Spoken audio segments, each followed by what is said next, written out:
Saffron Cordery, good morning to you and thank you so much for being with us. So, NHS leaders saying the disruption is far from over.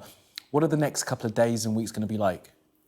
I think we're in for a challenging time over the next couple of days, because what we do know is after this kind of strike action, or after something like a bank holiday in the NHS, we know that there is a lot of pent-up demand. So although yesterday with the ambulance service strikes, things, perhaps the demand was down, what we are going to see now is demand really rising. So I think emergency departments particularly are going to feel the strain in those areas where there were strikes, which for ambulance services was in every part of the country apart from the east of England. So some real pressure there, pent-up demand, and also the added pressure of rearranging all of those operations and appointments that needed to be postponed. And what's that going to mean for patient safety? I think we should be assured that trust leaders will do everything that they can to make sure that patients remain as safe as possible. So that will mean making sure that there are as many staff as possible in those emergency departments and making sure that those operations can be rearranged for as quickly as possible. So yeah, it's going to be a challenging time, but the one thing that's really important for the public and patients to understand is that trust leaders do everything in their power to make sure that patients are kept as safe as possible. I mean, you mentioned it being sort of the bounce back after what was like a bank holiday, but you'll know anecdotally, many people who work in the NHS say staffing levels mean that every day is almost like a bank holiday because they are so understaffed. I mean, where does this get resolved at this point, do you think now?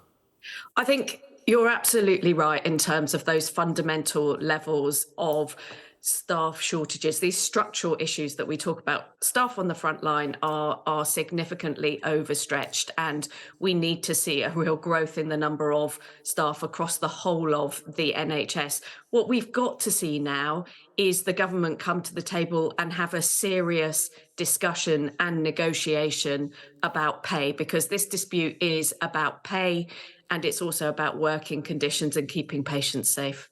And we know what they're going to say about pay. That's for the Independent Pay Review Board. But let's talk about the working conditions. I took a look at the NHS Providers website, and it says one of the missions is to build effective relationship with central government, key stakeholders in central government. Is there any feeling among NHS providers that that relationship has not been working functionally after all this time, that we've reached this point?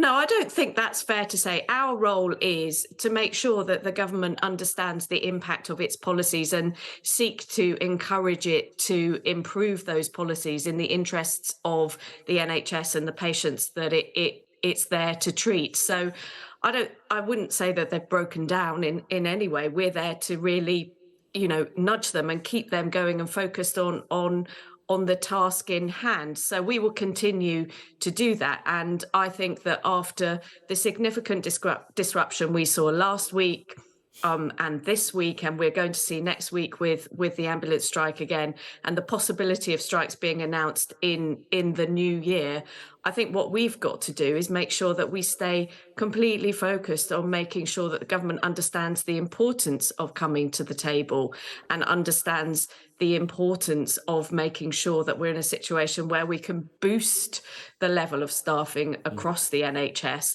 and also make sure that frontline staff get the pay terms and conditions they deserve. And I'm not trying to be unfair, Saffron, as you'll understand, but I do wonder, you say nudge them. I wonder if all sides in this need a bit more of a shove.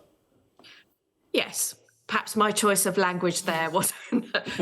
Yeah, it's absolutely about being very clear about the impact of what is going on at the moment, where that's come from, and what we actually need to do in future to make sure that we have adequate staffing across the NHS.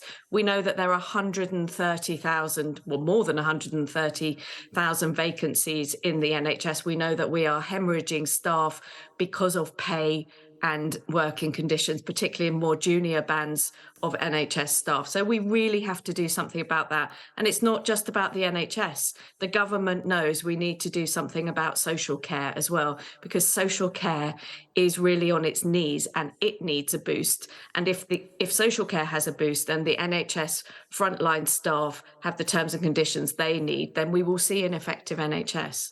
Yeah, and it comes down to funding again, doesn't it? I mean, the Health Secretary yesterday was talking about extra funding to improve outcomes and treatments, but without having a staff to carry out those treatments and services, you're not going to be able to have a functioning service. I mean, how much more money does social care need to get it functioning, to then help the health care sector? I think social care needs a very significant cash injection, and it needs also some structural funding support over a significant period of time.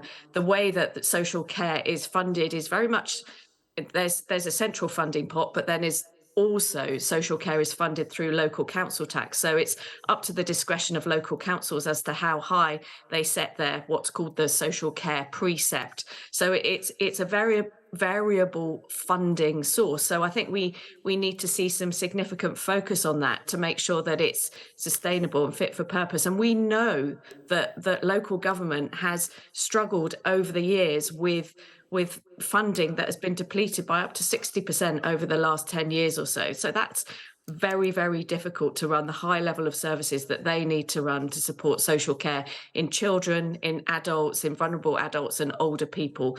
And, that's a tough task for them. Yeah, and finally then, and Saffron Cordery, with all that we're facing in the health service, how worried are you about how it's going to fare through this winter? We've known even before the industrial action, we knew that we were in for a tough time. NHS frontline staff are incredibly ingenious. They are incredibly creative, innovative. Trust leaders will be doing all that they can to put plans in place. And we know that they work very closely with NHS England and others to do that. But it's going to be hard. Demand is very high. Staffing levels aren't where they should be. And we know that we've got flu, which is causing rising levels of hospitalizations. We've got mental health waiting lists, which is going through the roof. We've got COVID coming back now. And we've just had a really cold snap. So if we have another one of those, that's going to add into the pot. So we are seeing a really tough situation here. I mean, NHS staff will do everything they can to get through this and to support patients and to provide as safer care as possible. But we know it's going to be tough. OK, Saffron Cordery, Interim Chief Exec of NHS Providers, do appreciate your time this morning. Thank you very much. Thank you.